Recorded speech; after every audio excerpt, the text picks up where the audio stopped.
Père comme personne. Une série de Nina Hanberg. Épisode 3, Père in the Sky. J'ai retrouvé la trace d'un ancien ami de mon père. Ole. C'est un ornithologue. Il m'a dit que père, mon père, était son gourou. Père était mon gourou. C'est la religion. Il faut qu'il soit là pour méditer, pour prier. Parce que comme ça, on fait que la bombe atomique devient un fleur. Je veux tout savoir de leur amitié, de leur voyage. On n'arrête pas de s'écrire. Mais quelque chose sonne faux dans nos échanges. Pourquoi est-ce qu'ils ont perdu contact ? The answer, my friend, is blowing in the wind. The answer is blowing in the wind. Pourquoi est-ce que Ole n'a jamais su que Père, son soi-disant ami, était mort il y a 25 ans ? Je ne comprends pas le danois, et pire, j'ai l'impression d'avoir du mal à comprendre les Danois. Je ne sais pas si c'est dû aux zones d'ombre de l'histoire de Père ou à des malentendus culturels, mais la communication est toujours brouillée. Quoi qu'il en soit, après bien des hésitations, Ole finit par lâcher 2 ou 3 infos. Bon, chère Nina, au début des années 80, Père a commencé à changer. Il buvait et se droguait énormément. Il était plus comme avant. Je me souviens qu'un matin, il m'a appelé pour me dire qu'il était désolé, mais qu'il avait raconté à la police qu'on prenait de la coke ensemble. Mais je n'en ai pas voulu. D'autres amis à nous se sont retrouvés en prison. Ils ont pensé que Père avait peut-être trop parlé. Mais ne t'inquiète pas. Quand je leur demande aujourd'hui, ils me disent que non, qu'ils étaient responsables eux aussi et qu'ils n'ont pas de grief contre Père. Il est vraiment très mauvais, Ole, pour dissimuler. D'ailleurs, il leur met une couche sur l'admiration qu'il portait à Père. C'était un dieu pour nous tous. Il était si brillant que rien que d'être avec lui, c'était comme vivre un conte de fées. Mais il le savait et se sentait tellement au-dessus des autres qu'on ne pouvait pas lui faire de cadeaux. Il donnait et ne voulait rien recevoir. Je commence à saturer de Ole. C'était un idéaliste. Et il avait souvent de la peine face à l'avidité grandissante, la violence et la différence entre les riches et les pauvres. Avec ses envolées lyriques et ses déclarations enflammées. Il n'y a pas de mots, on peut pas parler de Père. C'était un... J'en sais rien. Heureusement, c'est exactement à ce moment-là qu'un autre personnage fait son entrée dans l'histoire. Vous êtes bien Nina Hanberg ? Oui, c'est moi. Ah bah, vous voilà. Oui. Bah, je sais pas, moi. Vous voulez savoir quoi ? Pardon, mais vous êtes qui ? Ole ne vous a pas parlé de moi ? Pas du tout. C'est Martina. Je ne dis pas que c'est plus facile de communiquer avec elle, mais c'est autre chose. On peut pas compter sur Ole. C'est pourtant lui qui lui a donné mon numéro. Bon, Ole ne vous dira rien. Père était son meilleur ami. Dans sa jeunesse, elle a fait partie de la bande. On se reconnaissait entre nous. Le point de rencontre, c'était Israel Platz à Copenhague, au grand marché aux puces. Cette conversation va durer de longues minutes, durant lesquelles Martina me livre des éléments de sa vie. Au compte-gouttes. Qu'est-ce que je peux vous raconter ? C'était encore les années 70. Et au pays de la social-démocratie, les salaires étaient plutôt élevés. Martina en a profité. Elle a fait toutes sortes de petits boulots.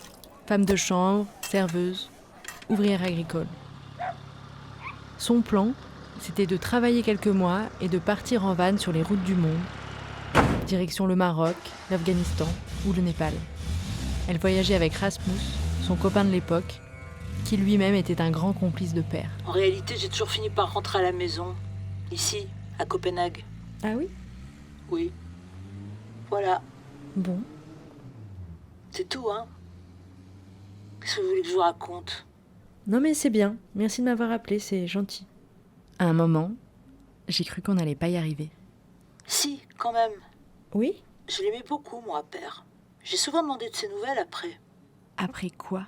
On voulait pas trop me répondre. J'ai compris bien plus tard.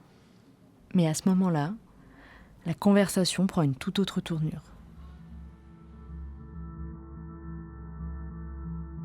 Ole m'a dit qu'il est mort. C'est bizarre d'ailleurs cette histoire. Il aurait changé d'identité, que moi ça m'étonnerait pas. Mais vous, ça doit vous faire quelque chose quand même, non? Mais c'est peut-être plutôt à vous que ça fait quelque chose, non?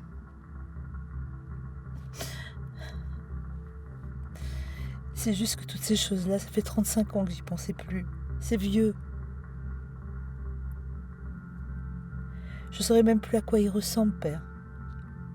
Pourtant, on a vécu ensemble pendant plus d'1 an à Katmandou. Mais je serais incapable de le reconnaître dans la rue. Et vous faisiez quoi ensemble à Katmandou? Oh, moi, à ce moment-là, je faisais plus rien. On me demandait pas mon avis, vous savez. C'était quand même un sacré milieu de macho, tout ça.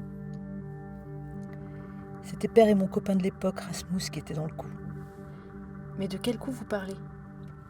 Vous n'êtes vraiment pas au courant? Quoi, il y avait des petites histoires de trafic, c'est ça?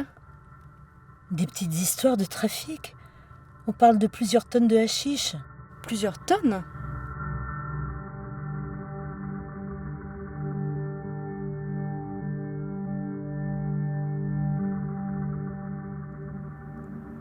C'est non seulement par voie terrestre ou maritime, mais aussi désormais par voie aérienne que la drogue est transportée depuis les pays méditerranéens dans de petits avions spécialement équipés et se trouve écoulée illégalement sur le marché danois de la drogue. Ça, c'est une archive que j'ai trouvée dans un vieux registre de crimes danois de la drogue des années 80. Ça correspond exactement au récit de Martina. Pendant l'été 1978, 2 réseaux sont créés. Le groupe de Copenhague, chargé d'organiser l'achat de la drogue dans les pays du Sud, et le groupe d'Aarhus, qui s'occupe de son transport et de sa réception. Après avoir pensé au Pakistan, le Maroc, vu sa proximité, est privilégié par le groupe de Copenhague. Un étudiant en médecine finance l'achat d'un avion, et les 2 pilotes font des essais de vol en jetant 150 kg de sucre pour s'entraîner. Moi, par exemple, j'ai commencé à ramener quelques grammes quand je rentrais de voyage. Et puis au fur et à mesure, c'est devenu quelques kilos. Mais je pensais pas à mal. Le 21 février 1979, ils partent pour leur mission au Maroc en faisant plusieurs escales. Le vol du retour est retardé de quelques jours à cause du mauvais temps. L'avion, équipé de 2 réservoirs de carburant supplémentaires, une véritable bombe incendiaire, permettait de faire le trajet du Maroc au Danemark d'une seule traite.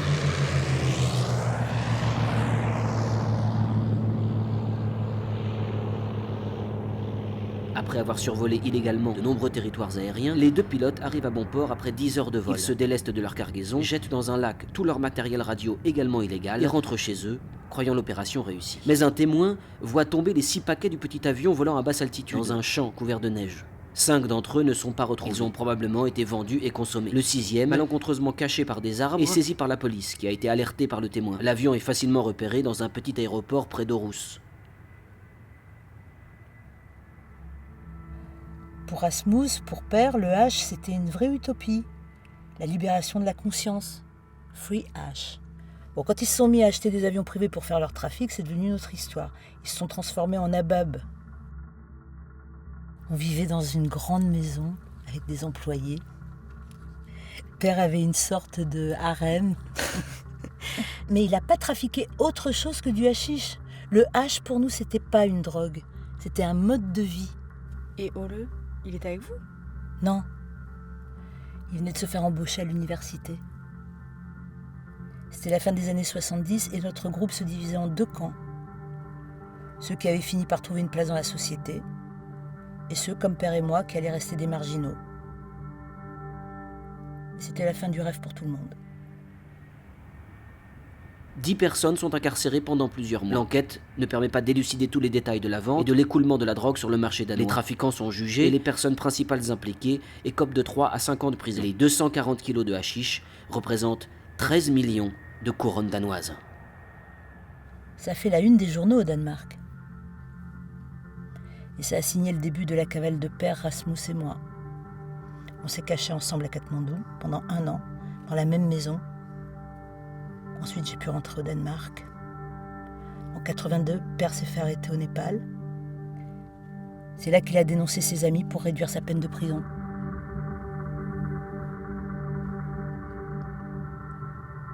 Je l'assure, moi je l'aimais bien.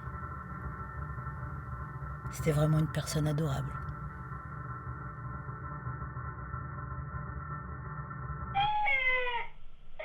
Martina, je dois vous laisser. Mon bébé vient de se réveiller. Ah bah ça vous fera des histoires à lui raconter. Ouais, On verra. Lui expliquer que son grand-père a organisé du trafic de hashish à grande échelle, pourquoi pas. Mais lui raconter qu'il a balancé ses amis à la police, faut voir.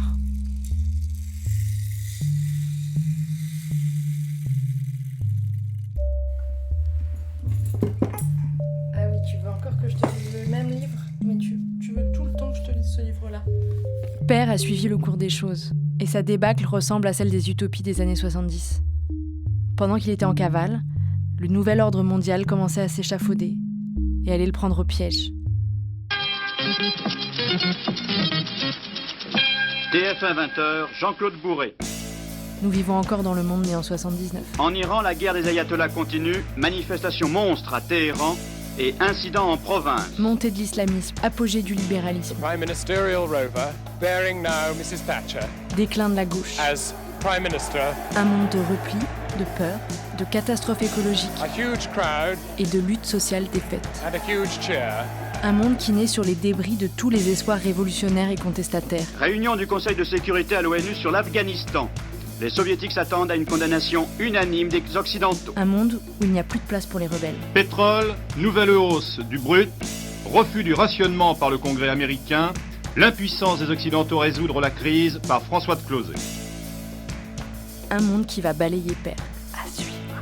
Mais avant de s'en aller, sur Arte Radio, il va faire d'autres rencontres importantes. C'est ce qu'on verra au prochain épisode.